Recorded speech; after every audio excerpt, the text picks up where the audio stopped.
ಊರಿನಲ್ಲಿ ಮತ್ತೆ ರೌಡಿಸಮನ ಅಟ್ಟಹಾಸ ಮೀರುತ್ತಾ ಇರತಕ್ಕಂಥ ಸನ್ನಿವೇಶ ಇವತ್ತು ನಾವೆಲ್ಲ ಕಾಣ್ತಾ ಇದ್ದೇವೆ. ನಮ್ಮ ಪರಿವಾರ ಸಂಘಟನೆಯ ಆಫೀಸಿಗೆ ಬಂದು ತಲವಾರನ್ನು ತೋರಿಸಿ ಕಾರ್ಯಕರ್ತರನ್ನು ಹತ್ಯೆ ಮಾಡ್ತೇವೆ ಅಂತಕ್ಕಂಥ ಯೋಚನೆ ಅಡಿಯಲ್ಲಿ ಇಟ್ಟಿರತಕ್ಕಂಥ ತಪ್ಪು ಹೆಜ್ಜೆಗಳು ಇವತ್ತು ಸಮಾಜಕ್ಕೆ ಕೆಟ್ಟ ಸಂದೇಶವನ್ನು ಕೊಡತಕ್ಕಂಥ ಕೆಲಸ ಕಾರ್ಯವನ್ನು ಮಾಡಿದೆ. ಯಾರು ಈ ಘಟನೆಯನ್ನು ಮಾಡೋದಕ್ಕೆ ಅಮಾಯಕ ಕಾರ್ಯಕರ್ತರನ್ನು ಹತ್ಯೆ ಮಾಡತಕ್ಕಂಥ ಮನಸ್ಥಿತಿ ಯಾರಿಗೆ ಬಂದಿದ ಅವರ ಮೇಲೆ ಕೇಸು ದಾಖಲನ್ನು ಮಾಡಬೇಕು. ಮುಂದಿನ ದಿವಸಗಳಲ್ಲಿ ಶಾಂತಿ ಸೌಹಾರ್ದತೆಯನ್ನು ಪುತ್ತೂರಿನ ಜನತೆ ಬಯಸ್ತದೆ ಹೊರತು ಈ ರೀತಿಯ ರೌಡಿಸಮ್ ಚಟುವಟಿಕೆಗಳನ್ನು ಯಾವತ್ತೂ ಕೂಡ ಪುತ್ತೂರಿನ ಜನತೆ ಮಾನ್ಯ ಮಾಡೋದಿಲ್ಲ ಅನ್ನತಕ್ಕಂಥ ಇತಿಹಾಸ ಪುತ್ತೂರಿನಲ್ಲಿದೆ. ಈ ಹಿನ್ನೆಲೆಯಲ್ಲಿ ನ್ಯಾಯ ಕೊಡ್ತಾರೆ ಅನ್ನತಕ್ಕಂಥ ವಿಶ್ವಾಸ ನಮ್ಮ ಜೊತೆಗಿದೆ. ಮಾಧ್ಯಮದವರು ಕೂಡ ಎಲ್ಲವನ್ನ ಪಾರದರ್ಶಕವಾಗಿ ಮಾಧ್ಯಮಗಳ ಮುಖಾಂತರ ವರದಿಯನ್ನು ಮಾಡಬೇಕು. ಯಾವತ್ತೂ ಕೂಡ ನಾವೆಲ್ಲರೂ ಜೊತೆಯಾಗಿದ್ದುಕೊಂಡು ಪುತ್ತೂರಿನಲ್ಲಿ ಶಾಂತಿ ಸುವ್ಯವಸ್ಥೆಯನ್ನು ರಕ್ಷಣೆ ಮಾಡತಕ್ಕಂಥ ಮತ್ತು ಯಾವತ್ತೂ ಕೂಡ ಪುತ್ತೂರಿನ ಹೆಸರನ್ನು ಇನ್ನಷ್ಟು ಎತ್ತರಕ್ಕೆ ಕೊಂಡೊಯ್ಯತಕ್ಕಂಥ ಪ್ರಯತ್ನ ಆಗಬೇಕು ಹೊರತು ಅದು ರೌಡಿಸಮಿನ ಮುಖಾಂತರ ಅಲ್ಲ ಅನ್ನತಕ್ಕಂಥ ಸಂದೇಶವನ್ನು ಕೊಡೋದಕ್ಕೆ ನೀವೆಲ್ಲರೂ ಸಹಕಾರ ಕೊಡಬೇಕು ಮತ್ತು ಯಾರು ಆ ಕೃತ್ಯದಲ್ಲಿ ಭಾಗವಹಿಸಿದ್ದಾರ ಅವರೆಲ್ಲರಿಗೂ ಕಾನೂನು ರೀತಿಯಲ್ಲಿ ಶಿಕ್ಷೆಯನ್ನು ಕೊಡಬೇಕು ಅನ್ನುವಂಥ ವಿನಂತಿಯನ್ನು ನಾವು ಮಾಡ್ತೀವಿ. ಘಟನೆ ಯಾಕೆ ಆಗಿದೆ, ಏನಾಗಿದೆ ಅನ್ನೋದನ್ನು ಈಗಾಗಲೇ ತನಿಖೆಯನ್ನು DYSP ಅವರು, ಸರ್ಕಲ್ ಇನ್ಸ್ಪೆಕ್ಟರ್ ಅವರು ಎಲ್ಲ ಮಾಡ್ತಾ ಇದ್ದಾರೆ. ಆ ನಂತರ ತನಿಖೆಯ ಸಂದರ್ಭದಲ್ಲಿ ಯಾವುದು ಯಾತಕ್ಕೋಸ್ಕರ ಘಟನೆ ನಡೆದಿದೆ ಅನ್ನುವಂಥದ್ದು ಆ ನಂತರ ಎಲ್ಲರಿಗೂ ಗೊತ್ತಾಗಲಿಕ್ಕೆ. CCTV ಫುಟೇಜ್ ನಮ್ಮ ಕಚೇರಿಯಲ್ಲಿದೆ, ಅದನ್ನು ತೆಗೆದಿದ್ದಾರೆ. ಅದನ್ನು ನೋಡುವಂಥ ವ್ಯವಸ್ಥೆಯನ್ನು ಮಾಡಿದ್ದಾರೆ. ಎಷ್ಟು ಜನ ಇದ್ರು?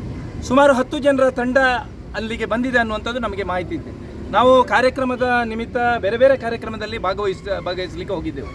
ಆ ಸಂದರ್ಭದಲ್ಲಿ 3-4 ಜನರು ನಮ್ಮ ಸಂಘಟನೆಯ ಕೆಲಸ ಕಾರ್ಯಗಳು, ಮುಂದಿನ ದಿವಸದಲ್ಲಿ ನಡೆಯತಕ್ಕಂಥ ಅನೇಕ ಸಮಾವೇಶಗಳು, ಧಾರ್ಮಿಕ ಕಾರ್ಯಕ್ರಮಗಳ ಬಗ್ಗೆ ಒಂದಷ್ಟು ಚರ್ಚೆಗಳನ್ನು ಮತ್ತು ಅದಕ್ಕೆ ಪೂರ್ಣ ಪ್ರಮಾಣದ ಕೆಲಸವನ್ನು ಮಾಡೋದಕ್ಕೆ ಆ ಕಚೇರಿಯಲ್ಲಿದ್ದರು. ಅವರಿಗೆಲ್ಲ ಸಂಗತಿಗಳು ಗೊತ್ತು. ಅವರು ಎಲ್ಲ ವಿಚಾರಗಳನ್ನು ಕೂಡ ಪೊಲೀಸ್ ಇಲಾಖೆಗೆ ತಿಳಿಸುವಂಥ ವ್ಯವಸ್ಥೆಯನ್ನು ಮಾಡಿದ್ದಾರೆ. ಯಾವುದು ಏನು ನಡೆದಿದೆ ಅನ್ನುವಂಥದ್ದು CCTV ಫುಟೇಜಲ್ಲಿ ಸಿಗ್ತದೆ. ಬೆದರಿಕೆ ಇತ್ತ ಮೊದಲೇ ಆ ರೀತಿಯ ಘಟನೆಗಳು ಹಿಂದೆ ಇದ್ದದ್ದು ನಮಗೇನು ಗೋಚರಕ್ಕೆ ಬರಲಿಲ್ಲ. ಏನಾಗಿದೆ, ಏನು ಕತೆ ಅನ್ನುವಂಥದ್ದು ಇನ್ನು ತನಿಖೆಯ ಸಂದರ್ಭದಲ್ಲಿ ಹೊರಬೀಳಲಿಕ್ಕಿದೆ. ನೋಡಿ, ಸಾಮಾಜಿಕ ಜಾಲತಾಣಗಳಲ್ಲಿ ನಾನಾ ರೀತಿಯ ಹೇಳಿಕೆಗಳನ್ನು ಕೊಡತಕ್ಕಂಥ ಅನೇಕ ವಿದ್ಯಮಾನಗಳನ್ನು ನಾವೆಲ್ಲ ಕಂಡಿದ್ದೇವೆ. ಈ ರಾಷ್ಟ್ರದ ಪ್ರಧಾನಿಯ ಬಗ್ಗೆ ಅವ್ಯಾಚ್ಯವಾಗಿ ನಿಂದಿಸ್ತಕ್ಕಂಥ ಅನೇಕ ಕೃತ್ಯಗಳು ವಾಟ್ಸಪ್, ಫೇಸ್ಬುಕ್ ಥರ ಆಗಿರುವಂಥದ್ದು ನಮಗೆಲ್ಲರಿಗೂ ಗೊತ್ತಿದೆ. ಇಡೀ ರಾಷ್ಟ್ರ ಗೌರವ ಕೊಡತಕ್ಕಂಥ ಪ್ರಧಾನಿಯ ಮೇಲೆ ಬರೆಯುವಂಥ ವ್ಯವಸ್ಥೆಗಳು, ನಾವೆಲ್ಲರೂ ಆರಾಧನೆ ಮಾಡತಕ್ಕಂಥ ಶ್ರೀರಾಮಚಂದ್ರನ ಮೇಲೆ ಫೇಸ್ಬುಕ್, ವಾಟ್ಸಪ್ಗಳಲ್ಲಿ ಕೆಟ್ಟ ಸಂದೇಶಗಳನ್ನು ಕಳಿಸ್ತಕ್ಕಂಥ ಪ್ರಯತ್ನಗಳು, ನಮ್ಮೆಲ್ಲರ ಮಾತೃ ಸಮಾನರಾಗಿರ್ತಕ್ಕಂಥ ತಾಯಂದಿರು, ಸಹೋದರಿಯರ ಮೇಲೆ ಅನೇಕ ರೀತಿಯ ಕೆಟ್ಟ ಪದಗಳನ್ನು ಬಳಸಿ ಅವ್ಯಾಚ್ಯ ಶಬ್ದಗಳಿಂದ ನಿಂದಿಸ್ತಕ್ಕಂಥ ವ್ಯವಸ್ಥೆಯನ್ನು ಮಾಡಿರುವುದನ್ನು ನಾವೆಲ್ಲ ಕಂಡಿದ್ದೇವೆ. ಆದರೆ ಅದಕ್ಕೆ ಆ ವಾಟ್ಸಪ್ಪು, ಫೇಸ್ಬುಕ್ಕಿನಲ್ಲಿ ಬಂದಿರತಕ್ಕಂಥ ಆ ಒಂದು ಸಂದೇಶಗಳಿಗೆ ಈ ರೀತಿಯ ತಲವಾರುಗಳು ಹತ್ಯೆ ಮಾಡುವಂಥದ್ದು, ಗೊಂದಲ ಸೃಷ್ಟಿ ಮಾಡುವಂಥದ್ದು, ಸಮಾಜಕ್ಕೆ ಶಾಂತಿಯನ್ನು ಕೆದಡುವಂಥದ್ದು ಅಲ್ಲ ಅದಕ್ಕೆ ಉತ್ತರ.